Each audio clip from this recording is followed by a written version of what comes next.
Namaste and welcome to this exciting new episode of Sattology Debunking Mythology. Sattology means science of truth and is opposite of mythology or mythology, which means science or study of fake, lie, or imagination.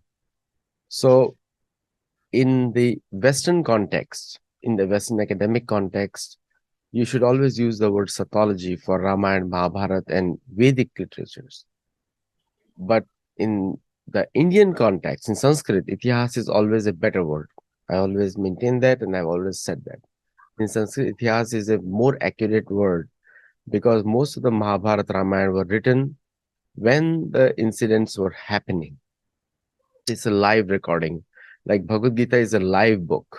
It's a book, it is written as it is being spoken. That's what people say. And Vyasdev was recording it. So the difference between Sattology and mythology is very clear. The Western world has used the word mythology to discredit all the native cultures, right in the US, even today. They have tried to discredit the native history, native food and eating habits, native methods of worship. In fact, many of the political oppositions and political programs are built on acquiring native lands in USA. And Indian government has done the reverse of it. It has promoted all the native cultures in India. It has promoted all the languages. It has promoted all the local cultures of India. And it's not just all the Indian governments have done that.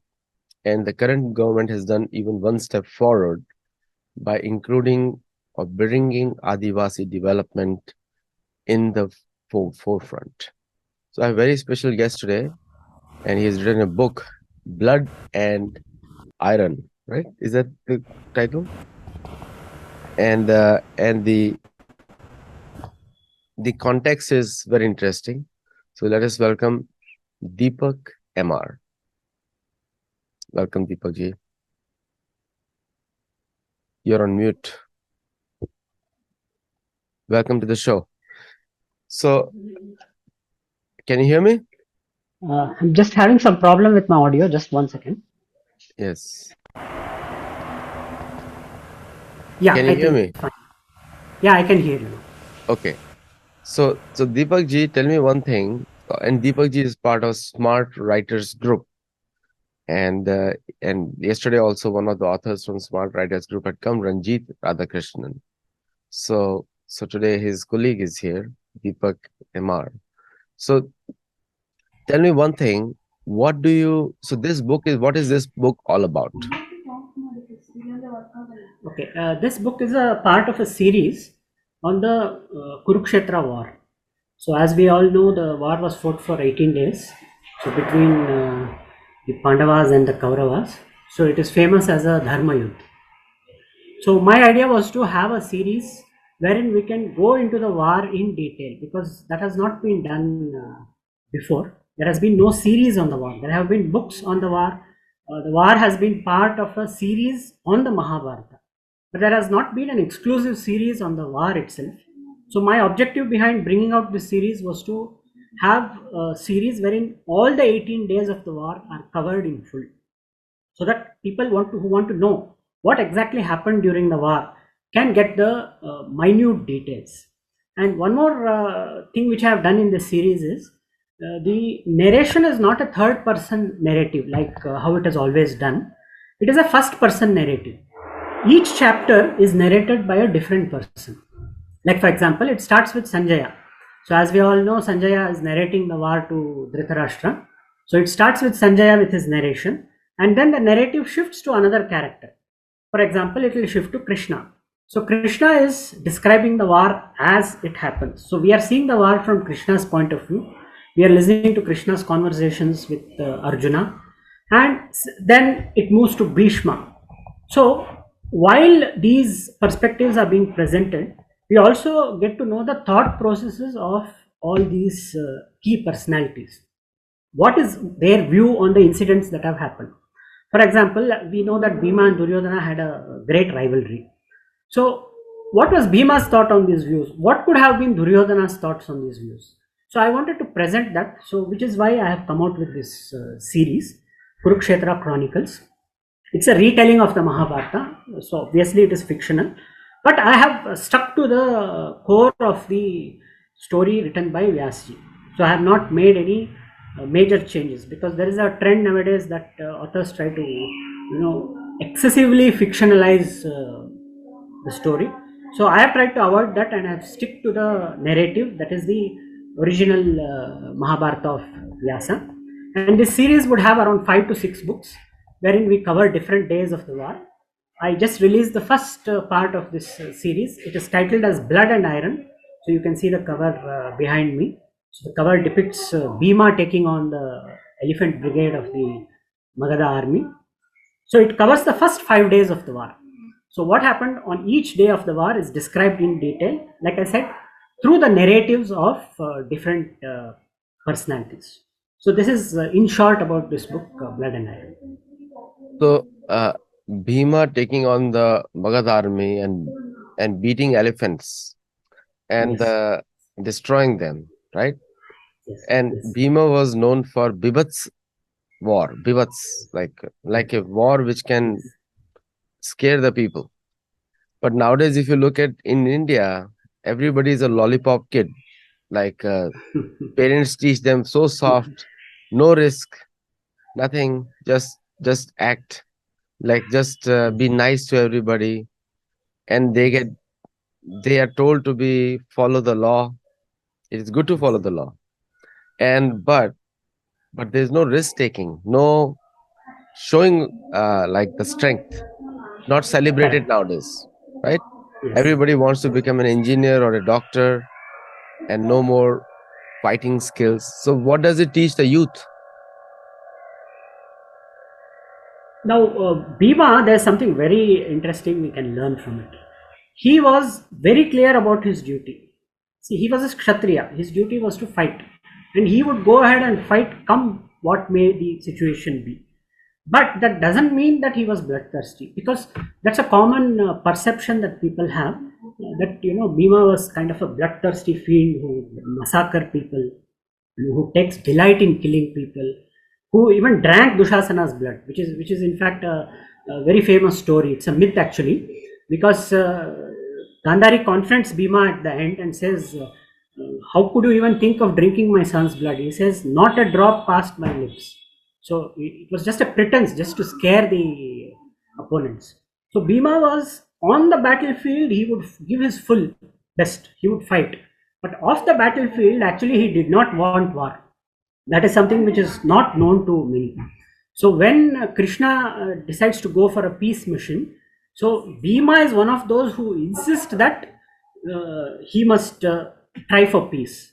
So that is very surprising for those who read the Udyoga Parva, because we all think that Bhima always wants war, but that's not the case. He was ready for peace. So he was ready that whatever compromise is possible, let's do it. Let's try and avoid war. But when war came, then he was full into it. He would not spare anyone. There would be no question of any having any qualms, any second thoughts. He would give his best, and come what may. So there are many such wonderful instances which come later on in the Kurukshetra war. For example, we know that Arjuna had a lot of love and affection for Drona. So that made him a bit weak.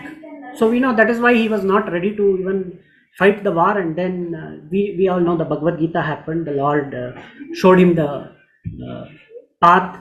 He made him wake up and realize his duties and responsibilities. But even then, while fighting with Drona, he tries to avoid him, or he tries to be soft. So there is an incident which happens wherein Arjuna and Drona start fighting, and Krishna realizes that Arjuna will be stuck. He is not going to be able to get away. So he tells that let's avoid Drona and move on. So they go away, and then Bhima comes there. So Drona tells him, "Your brother came and he avoided me and went away. Are you going to do the same?" So he says, "I am Bhima. I am not going to do that." And he throws his mace and destroys Drona's chariot. So Drona was his teacher. Whatever he learnt was because of Drona. But on the battlefield, he's an opponent. So he's very clear about that. So that's something wonderful we can learn about Bhima. And another thing is his soft side. I think that is something very, very important which comes out, especially his relation with Draupadi. So we know of a famous incident wherein Draupadi wants lotuses. She sees beautiful lotuses, and she expresses a desire to have that. So he is ready to go to any length to get it for her. So he goes and even fights with Kubera's army, all because she wanted it. And we know how he defends her by killing Kichata. So Bhima is a very varied personality, and what we can learn from him is we have to respond based on situations. When the situation calls for action, yes, then action it is. When the situation calls for peace, peace it is. So that is something we can learn from Bhima. See, the But thing the is, overall message is he was committed to his duty. yeah, Kunti Maharani had 5 children, and Yes. all the 5 children had come because of desire of Pandu Maharaj, and everyone Yes. had different specialization. And Yes. Mahabharata mentions that all 5 of them were Mahayodha. Correct. Nobody was, each one was equally capable of winning the war. That's what Mahabharata says. Correct. you know. Yes. But nowadays, if you see the children in India and the parents also, they want all their children to be very safe. They should be, but they do not follow the example of Kunti Maharani, who was willing to sacrifice 5 children for dharma. So, the first 5 days of the war, when you talk about what are the different qualities of different fighters, which comes out that how does the decision making of Yudhishthir, because people think of Yudhishthir as a weak king, but entire Mahabharata, the hero is Yudhishthir, not anyone else. Arjun was subordinating him, was helping him, but everyone was helping, but the leader was Yudhishthir, who stood back like an emperor. Do you think any of those qualities can be imbibed in our children? Because this is the story which creates warriors. Mahabharata Correct. creates warriors, and Sanatan Dharma is spread by warriors. Exactly. Brahmana, they protect the Brahman, and nowadays so much attack against the Brahman for no reason. Without Brahman, the society won't exist. Like Pulastya Rishi mentions, of all the humans, Brahman are the best. I'm talking about Brahman based on Bhagavad Gita definition. And so, tell me, what does this teach to our parents actually? Your parents are more important than children because children come up because of the parents. Yes. So there are various interesting things which come out. The first thing, as we know, is the moment the war starts, Arjuna says, "I don't want to fight. I'm going to go to the forests. That's it. Let Duryodhana rule. I cannot kill my own people." So, and then Krishna shows him the light. So he tells him what is his duty. He tells him what is the meaning of life, what is the meaning of death, what is karma, what is his responsibility, how he should do it. And then Arjuna wakes up. He realizes his responsibility. He says, "Yes, I will do it. I will do it for dharma. I will fight for dharma." So that is an important lesson, that when we are in doubt, right, we should listen to others, to people who are knowledgeable, to mentors. So the relationship between Arjuna and Krishna is a wonderful one in the Mahabharata. So he is his brother-in-law, he is a friend, he is a mentor, he is everything. Now there's another interesting thing that comes up. The same Krishna goes to Karna and he tries to lead him onto the right path. But Karna does not come onto the path. He says, "I am sticking to my path.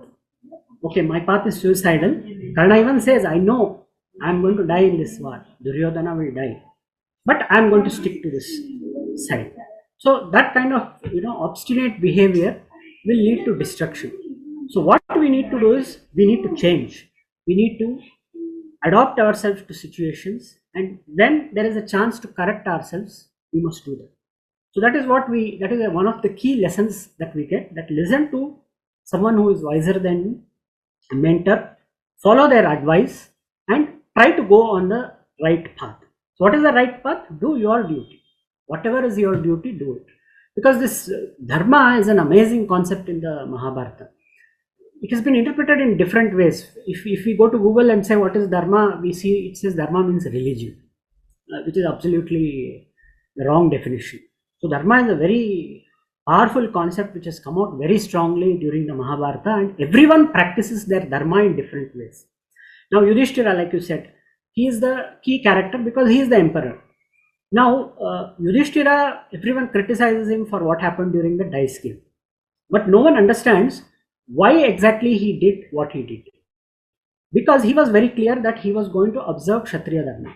His Dharma was as a Kshatriya, and as a Kshatriya, when invited to war or a game of dice, he could not refuse. And who was inviting him? His own uncle, his father's brother.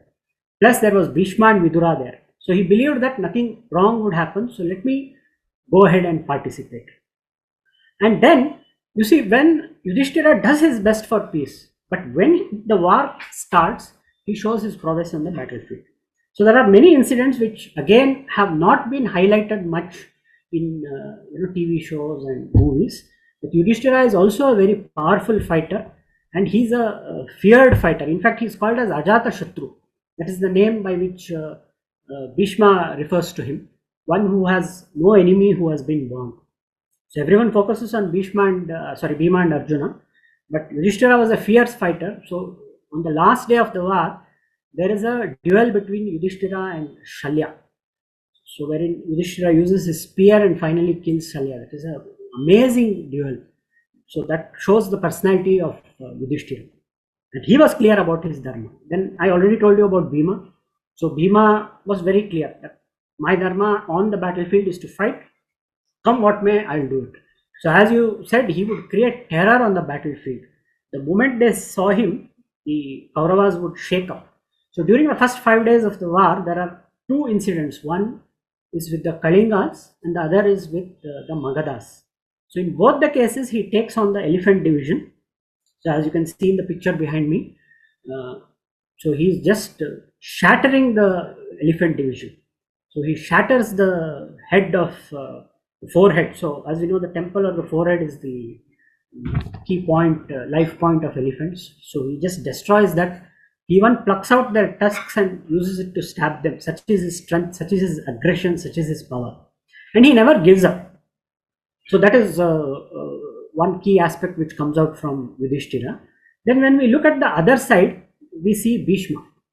Now, Bhishma's dharma is to fight for his side. Now, was he right? Was he wrong? That is debatable. But he is very clear. He tells that as long as I fight, every day I am going to kill 10,000 soldiers and 1,000 rathis for you. He gives that promise to Duryodhana and he does it because he believes that is his dharma. So, what dharma means to different people, how they interpreted it, and how they executed it is something which we can all learn from the war. And as we know, the ultimate message is victory of good over evil. Well, when you summarize everything good or evil, that's again, it's a Christian concept. Because Yes. in Sanatana Dharma is only dharmic and adharmic. Yes. Minimizing any story to good or evil is not a Hindu concept or Sanatana Dharma concept. One question comes in that when you look at the first 5 days of war only, we see that the commanders are on the Mahabharata side, the commander, and Pandava side, Dhriഷ്ടadumna is the commander. So he's a son of fire, Agni Putra, and brother of Draupadi. So how is the fighting styles different? Now, for the viewers, I can tell you that from 18.41 of Bhagavad Gita to 18.46, you should read about the Varna and the qualities of people. Guna Karma Vibhagasha. According to the guna, which is acquired from the three guna, Sattva, Rajas, Tamas, and Karma, a person is classified. So people don't classify a Kshatriya by looking at the birth. People classify a Kshatriya by looking at the qualities. Now, also, if you look at the childhood of Pandavas, then these qualities were developed in them through training. Pandu was alive till the time Yudhishthira was 16. And Pandu ensured that Pandavas had good training. Maharaj Pandu, their father, and their mother. Both the mothers were present. So they ensured they had good training. And so that's how you make a king, future king. You train them. And then they're put to test in public popularity. That becomes Lokatantra. Because then so Lokatantra is not democracy, but it is a system which is made.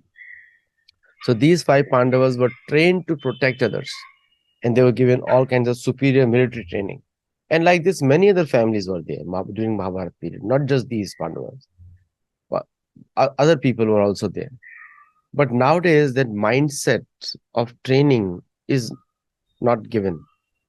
Security is the right of everybody in the society. Nowadays, you see so many Hindu, especially Brahmanas, are getting killed, and also the sometimes the governments are silent and they wait for they're working on some strategic thing and to work at the root of the problem.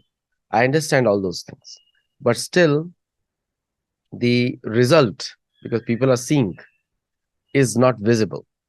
So how do these Mahabharat war inspires or gives a lessons to politicians to take decisions in a timely way without compromising on the visual perception as well as long-term plan? Yes, that's a very interesting question. So, in the Mahabharata, we see various decisions that happen throughout the epic. So, as we all know, Bhishma takes a very crucial decision. He takes an oath of celibacy. He says that I'm not going to get married and I will serve the king of Hastinapur. So at that point, his decision was great and it was praised by the gods. So which is why he became Bhishma from Devavrata. But then later on, that decision would come to haunt him because he became a slave of his own woe. So he was so bound to his own woe that he committed adharma. He was sitting in the dice game of dice, and his own daughter-in-law was being humiliated, and he did not do anything. So, for that, of course, he would suffer later. But that is an aspect of decision making wherein he could have taken a decision. He was not a paid servant of Dhritarashtra. He was the Kuru elder. He was actually the last of the Kurus. Because interestingly, Dhritarashtra and Pandu were sons of Parashara.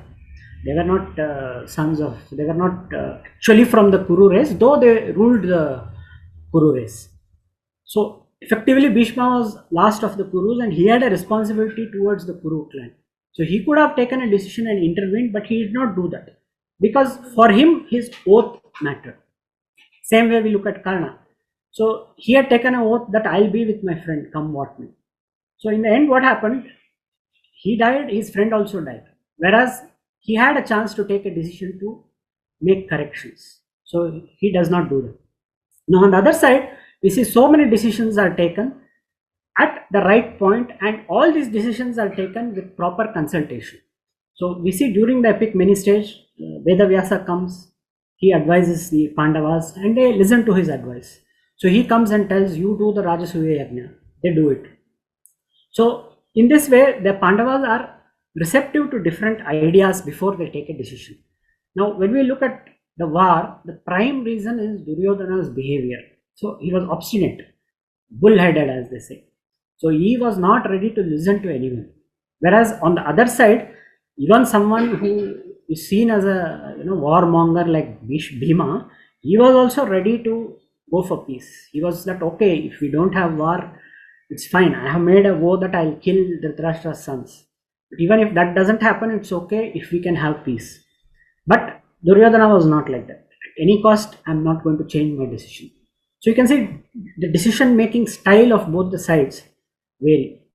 One side it is autocratic, the other side it is consultative. They listen to Krishna, they even listen to Vidura, they listen to everybody before they take decisions. And on the war, Drishtadyumna actually knows that it is Arjuna who is the most powerful warrior. So he always listens to him, he takes his advice. And Yudhishthira is the emperor, so he takes his advice. So it is not that I am the commander, so I will dictate terms. So he is also ready to take decisions. So as you said, he is son of the fire. He was born to kill Drona, and which is why he was made the commander. And the another interesting thing is on the Kaurava side, we see commanders kept changing. There were 5 commanders, but on the Pandava side, there was only one commander throughout the war. So Drishtadyumna took over the commandership. That gave Arjuna as well as Bhima freedom. If Arjuna was made the commander, it would have been a load on his head. So it is like the star player in a team. If they are made captain, they will have additional responsibility. Now Arjuna was free to unleash himself on the Kauravas. Same with Bhima. So Drishtadyumna making him commander was a very wise decision, and we know that who took the decision. It was Krishna himself. So in this way, there are many interesting decisions that come about. So on each day of the battle, the Pandavas see what the Kauravas are doing and they respond to the formations accordingly. For example, they come out with a mandala formation, which is like an ocean. So that has to be broken into, it has to be penetrated. So they say, let's plan the Vajra formation, because Vajra is an attacking formation which can smash their formation. So they analyze, they observe, they consult, and then they take decisions. So these decisions ultimately help. And another thing we see is resilience. On the first day, they suffer a terrible defeat. Bhishma, shows his might, and he deals a terrible defeat to the Pandavas. Uttar Kumar is dead, Shanka is dead, and Shweta is dead, and the Pandavas are in shock.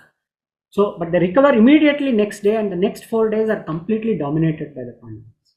So this is something very interesting we see. So the way they approach the war, that itself is different. And the Pandavas' army were 30% smaller than the Kaurava army. Yes. They had only 8 Akshahinis, whereas the Kauravas had 11. But they had the wisdom of Krishna with them. 7 Akshani or 8? 7. They had 11, but they had the wisdom of Krishna with them, which was again a wise decision by Arjuna. So the strategic thought process is more important than tactical? Yes. Or both are equally important? Tactics vary depending on the situation, on the ground situation.